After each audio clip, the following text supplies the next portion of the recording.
우리 다 같이 한 마음으로 마태복음 5장 21절의 말씀 같이 합독해 보도록 하겠습니다. 옛사람에게 말한 바 살인하지 말라. 누구든지 살인하면 심판을 받게 되리라 하였다는 것을 너희가 들었으나. 아멘. 사랑하는 여러분, 우리가 아는 말씀을 잘 지키는 것도 큰 은혜입니다. 그러나 내가 알고 있는 그 말씀이 아주 얕게 알 수 있다는 것도 기억해야 됩니다.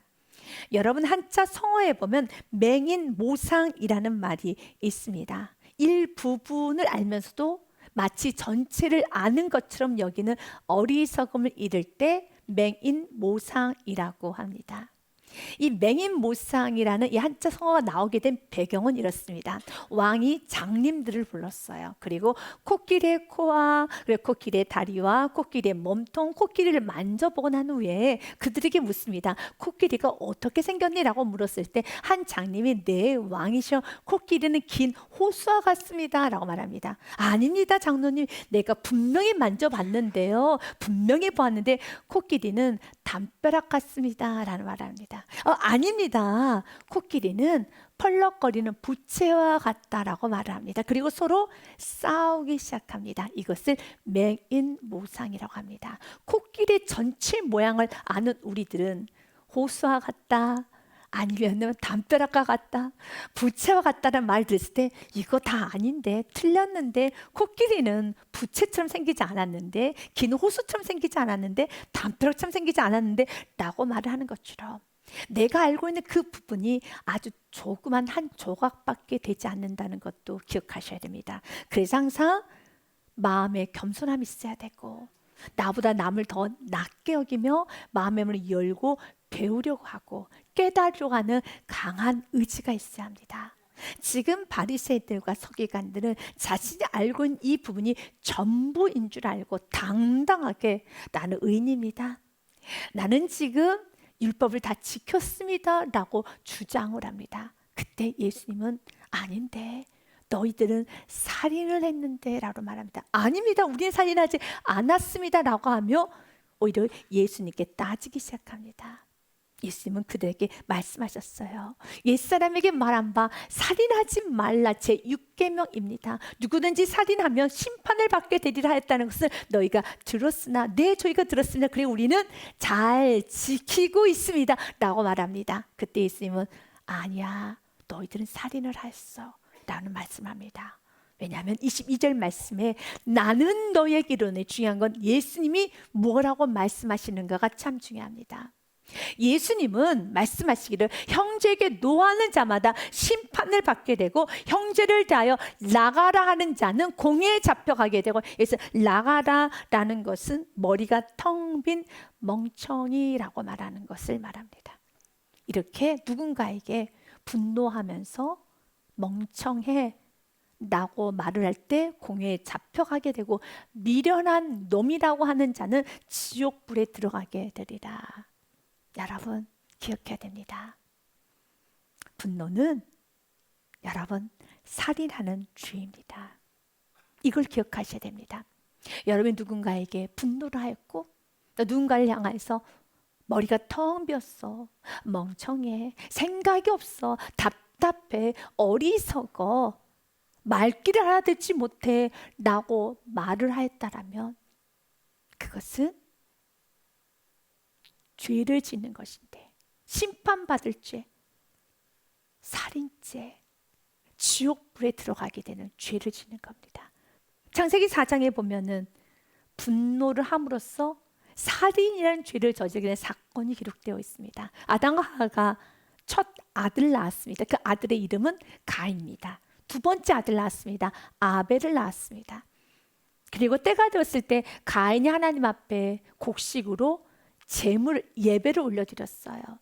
그리고 동생 아벨은 첫 양 새끼를 주님께 올려드리셨습니다. 아벨도 자기도 양의 첫 새끼와 그의 기름으로 드렸더니 여호와께서는 아벨과 그의 제물은 받으셨으나 5절 말씀에 보니 가인과 그의 제물은 받지 아니하신지라. 가인이 몹시 분하여 안색이 변하니. 그래서 분노의 원인은 거부당했을 때, 인정받지 못했을 때, 나를 밀어냈을 때 분노합니다. 부모가 나를 인정하지 않고 부모가 나를 밀어내면 자녀는 분노합니다. 회사가 나를 밀어내고 내가 사랑한다고 고백했는데, 내가 사랑한다고 말했는데 그가 나의 사랑을 받아주지 아니할 때 엄청나게 크게 분노합니다. 내가 원했던 사업가, 내가 원하는 직장, 내가 원하는 자리에 가지 못했을 때, 나를 밀어냈을 때, 내가 인정받지 못했을 때 분노합니다. 우리의 모든 분노의 뿌리는 거부당했을 때 분노를 합니다. 그럴 때 이렇게 생각할 수도 있죠. 하나님께서 그냥 좀 받아주시지, 받아주셨으면 이렇게 분노하지도 않았을 것이고, 또한 동생을 죽이는 끔찍한 살인을 하지 않았을 텐데 하나님은 좀 부족해도 받아주시지, 가인을 받아주시지 왜 거부하셨어? 이렇게 만드셨을까라고 하나님께 오히려 그 책임을 묻는다면 잘못된 접근입니다. 근데 그런 부모님들이 종종 있습니다. 자녀가 성격이 점점 모나가지고 어울리지도 못하고 우울해하며 분노와 피해의식으로 가득하면서 집 안에서 아주 신경질을 많이 내고 화를 많이 내고 막 어떻게 감당할 수 없을 때, 그때 그 자녀를 놓고 이렇게 하소연합니다. 내 자녀가 이렇게 모나고 내 자녀 너무 정말 부족한 거 아는데 좀 받아주지. 아니, 내 자녀가 사랑한다고 말하면 그냥 결혼도 좀 해주고, 내 자녀가 지금은 그 회사 들어가고 싶다는데 좀 받아주지. 친구가 좀 되어주지. 애가 저 모양으로 저렇게 되면 누구는 좀 봐줘야 되지 않겠나? 아니, 저렇게 사랑한다고 매달리는데 저렇게 친구 되고 싶어서 하는데 좀 같이 놀아주고 결혼도 해주고 회사도 받아주고 다 해주지 라고 어머니들이, 아버지들이 말을 하는 경우가 있겠죠. 왜요? 내 자녀 불쌍하니까. 그러나 그것은 잘못된 접근입니다. 주님은 우리가 이 분노의 문제는 누가 나를 용서해주고 나를 배려해주고 나를 챙겨줌으로써 이 분노의 문제 해결되는 게 아니라, 분노의 문제는 하나님과 나와의 관계를 알고 더 이상은 누구 때문에 내가 화가 났어, 무엇 때문에 화가 났어 라고 변명, 핑계하는 것이 아니라 하나님 앞에 이 분노의 문제를 한번 깊이 들어가서, 하나님, 이 분노의 문제가 끊어지길 원합니다. 하나님, 이 분노의 문제 해결하여 주시옵소서 라고 하나님께 나아가야 되는 겁니다. 왜냐하면 지금 가인이 이렇게 분노하는 데 있어서는 그가 깊은 죄가 있기 때문에 그래요. 하나님은 가인이 몹시 분하고 안색이 변할 때 6절에 여호와께서 가인에게 말합니다. 내가 분하여함이 어찌 됨이며 안색이 변하면 어찌 됨이냐라고 책망을 하세요. 그렇다면 왜 하나님께서는 가인의 예배를 받지 않으셨을까요? 아벨의 예배만 받으셨을까요? 하나님께서는 양의 첫 새끼 기름만 좋아하시고 가인이 드렸던 그 곡식은 싫어하셔서 그런가? 양이 더 비싸고 곡식은 더 싼 것이기 때문에 비싼 것만 좋아하시는 건가? 어떤 물질에 대한 차이 때문에 그런 것인가? 아니죠. 그러나 성경은 창세기 4장에 보면 왜 하나님께서 가인의 예배를 받지 않으셨다는 그 이유에 관한 언급은 없습니다. 여러 해석은 있을 뿐 정확한 언급은 없습니다. 창세기 4장에는요. 그러나 이 가인이 하나님으로부터 거부를 받고 아벨의 예배만 하나님께서 받으시는 그 이유에 관해서 히브리서 11장의 말씀에 보면 기록해 나왔습니다. 히브리서 11장 4절 말씀에 보니 믿음으로 아벨은 가인보다 더 나은 제사를 하나님께 드림으로 의로운 자라 하시는 증거를 얻었으니 하나님의 그 예물에 대하여 증언하심이라. 그가 죽었으나 그 믿음으로써 지금도 말하느니라 라고 하면서 아벨이 드렸던 예배는 믿음으로 드렸습니다. 하나님께서 가인의 예배를 받지 않으신 이유는 믿음이 부족해서, 믿음이 없어서, 믿음이 문제라는 겁니다. 하나님 믿음 없이 드리는 예배를 받지 않으십니다. 그러면 믿음이라는 것이 무엇입니까? 믿음은 하나님을 믿는 겁니다. 하나님을 믿는다는 건 하나님을 하나님으로 인정을 하는 겁니다.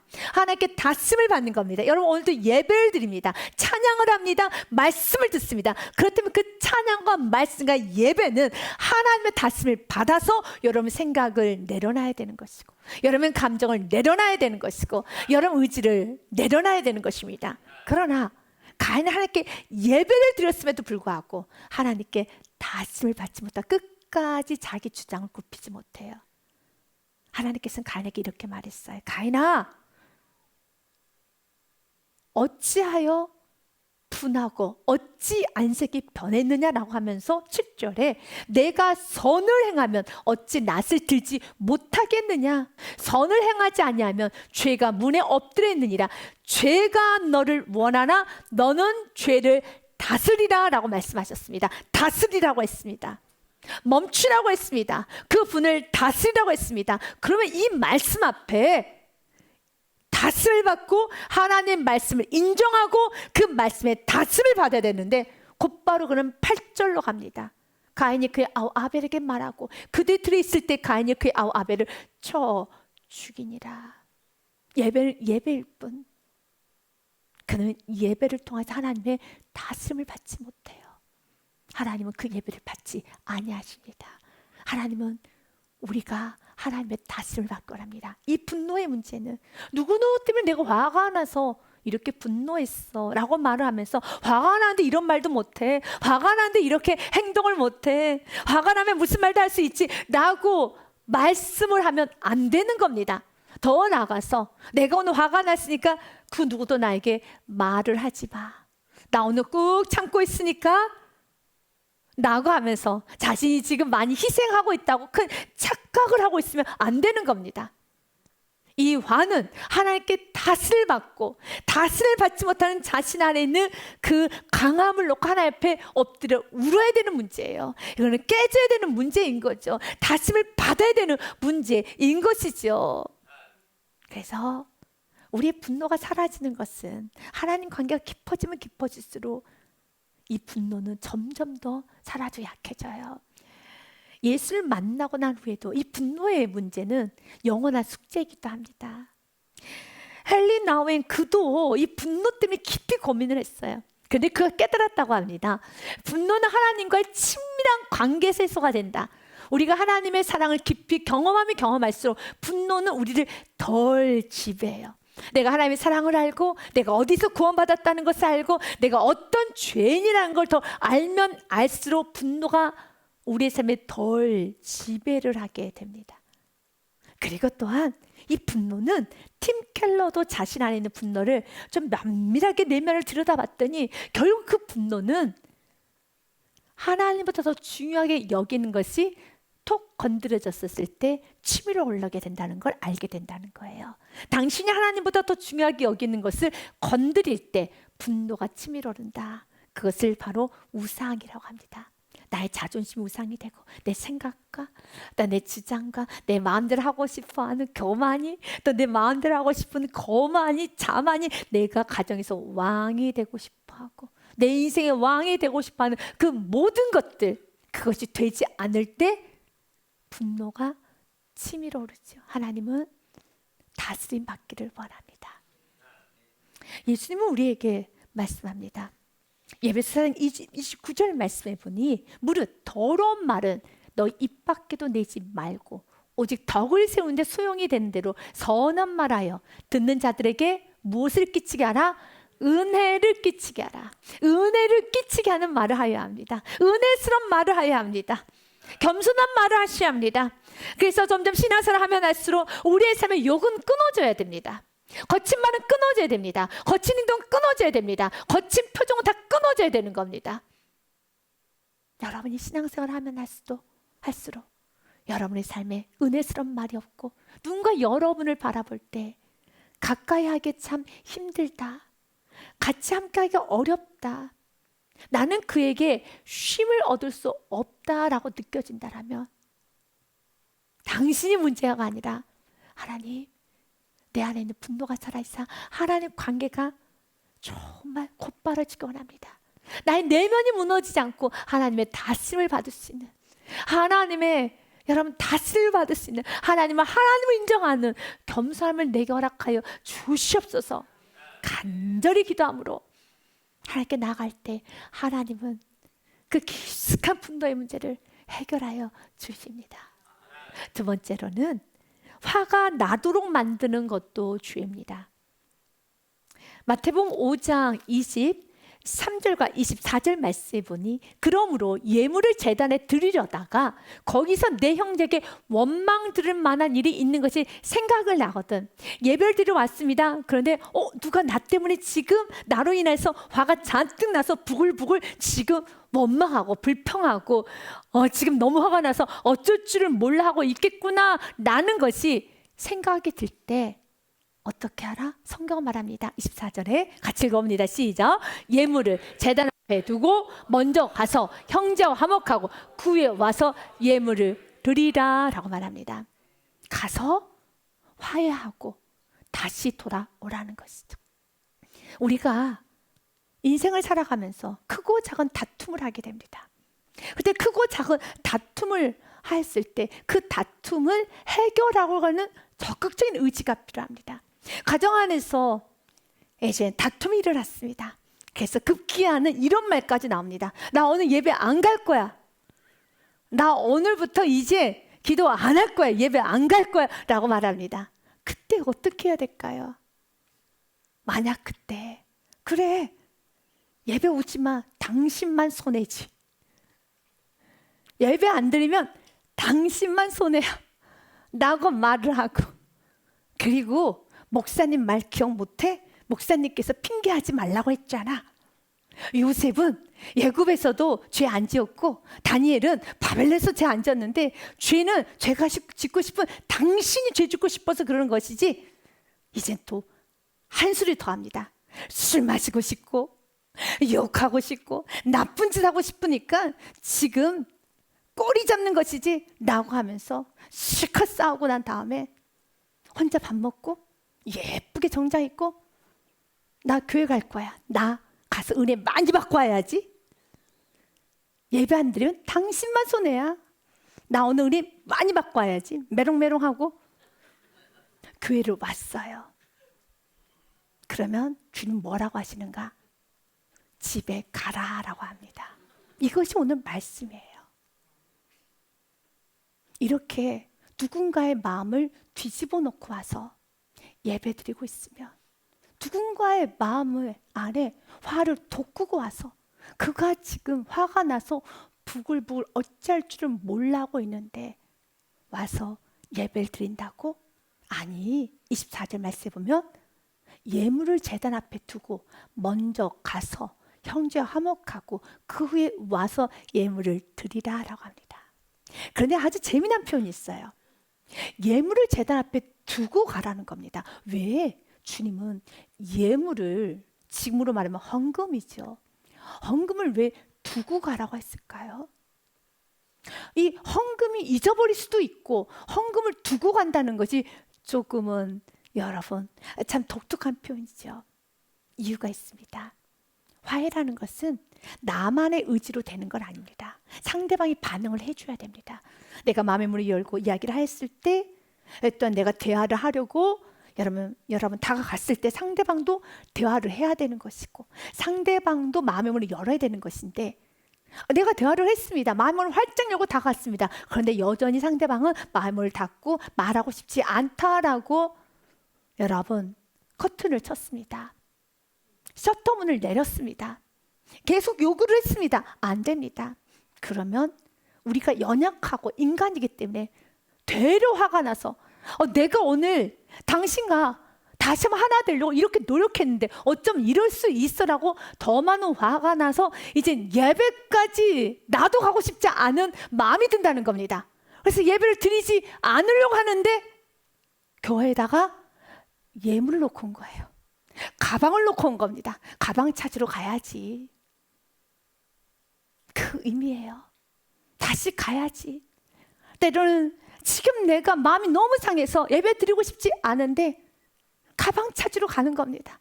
맞다, 나 예물 놓고 왔지. 맞아, 나 오늘 식당 봉사이지. 나 오늘 이거 해야지.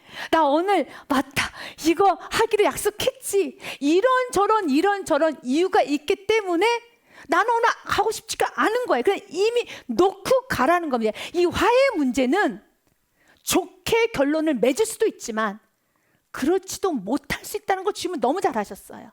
그렇기 때문에 예물을 제단 앞에 두고 먼저 가서 형제 화목하고 그에 와서 예물을 드려 다시 오라는 겁니다. 와서 그래도 있는 모습 그대로, 화난 모습 그대로 나는 순종했는데 좋은 결과를 못 얻었어요. 그렇다고 내가 예배를 포기하면 진짜 큰 싸움이 나겠죠. 나는 순종했으면 좋은 결과가 있지 않다 할지라도 나의 자리를 지키라는 것이죠. 주물이 연약하기 때문에 예물 놓고 가라는 겁니다. 가방 놓고 가라는 겁니다. 너가 해야 될 그 사명 감당하라는 것입니다. 다시 와서 예배드리기 시작하면 눈물이 회복돼요. 다시 마음에 평온이 찾아와요. 그 영혼을 위해서 기도하기 시작하는 겁니다. 주님은 우리가 이 땅에서 이렇게 예배를 드리되 누군가의 화를 돋구면서 예배를 드리는 것이 아니라, 누군가에게 걸림돌이 되는 것이 아니라 우리로 인하여서 하나님과 더 가까이 가게 하는 축복의 통로가 되길 원합니다. 세 번째로는 하나님이 허락하신 화해의 기회를 잡아야 합니다.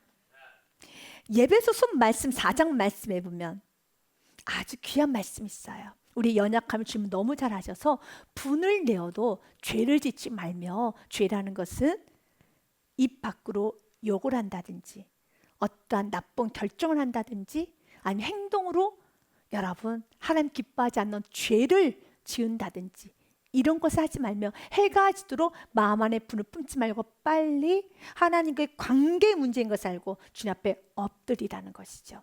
왜냐하면 그 분노를 통해서 수많은 죄를 짓게 할 수 있는 통로가 분노이기 때문에, 정확히 말한다면 27절 말씀에 보면 마귀가 틈을 탑니다. 마귀에게 틈을 주지 말라. 그래서 빠르게 해결하셔야 합니다. 본문의 말씀 25절에도 주님께서는 빠르게 해결하라고 합니다. 너를 고발하는 자와 함께 길에 있을 때, 어느 날 길을 가는데 나를 고발하기 위해서 법정을 하고 있는 그 자를 만난 겁니다. 그때 뭐라고? 나를 고발한다고 하면서 그 자리에서 더 싸우고 나도 너 고발해 라고 하는 것이 아니라, 이것이 하나님께 주신 마지막 기회인 것을 알고 급히 사화하라, 급히 화해하라는 것이죠. 이를 크게 만들지 말고 어디까지 가지 말라는 것입니까? 재판관, 행정적인 절차, 다시는 돌이킬 수 없는 법적 절차까지는 가지 말라는 것입니다. 우리의 공동체 안에, 작게는 가정 안에서, 우리가 서로 만남 안에서는 크고 작은 다툼들이 있어요. 근데 크고 작은 다툼을 하다 보면은 지나친 말을 하며 지나친 생각을 하면서 뭐야, 내가 진짜 살아 말아 라는 생각을 한다든지, 내가 진짜 정말 끝내 말어 라는 그런 생각을 하염없이 하고 있을 때 하나님은 항상 기회를 주세요. 화해할 수 있는 기회를 주세요. 그 생각이 지나치지 않도록, 물질적 손해보지 않도록, 정신적 손해보지 않도록, 큰 실수하지 않도록 항상 기회를 주니 그 기회를 잡아야 합니다. 예를 들자면 여러분이 누군가 다퉜습니다. 가족 안에서 부부 간에 언쟁이 있었습니다. 부모 자녀 간에 언쟁이 있었습니다. 사랑하는 이 간에 또한 성도 간에 언쟁이 있었습니다. 서로 다퉜다는 거죠. 그런데 화장실을 가다가 부딪혔어요. 또한 어떻게 하다 서로 눈이 마주쳤어요. 물을 마시려고 손을 뻗었는데 그도 물을 마시려 하다가 같이 어깨가 부딪혔어요. 그때 이 말씀이 생각나서 고발하는 자 함께 길이 있을 때 급히 사하라는 것처럼 그때 뭐라고 해야 될까요? 미안해 라고 하라는 거예요. 그런데 만약 그때 화장실 들어가다 부딪혔을 때, 또한 서로 눈이 마주쳤을 때 뭘 봐? 라고 하며 어깨 싸움하기 시작하면은 그 다음은 좋아지지 않아요. 이것은 급히 사화할 수 있는 하나님이 주신 놀라운 기회인 것을 알고 뭘 봐? 라고 하는 것이 아니라, 나하고 눈이 마주쳤다는 건 하나님이 나에게 주신 마지막 기회, 이 모든 것을 돌이킬 수 있는 아주 귀한 기회인 걸 알고, 사랑하는 여러분, 급하게 그 문제를 처리할 수 있는 지혜가 여러분 삶에 있으시기를 바랍니다.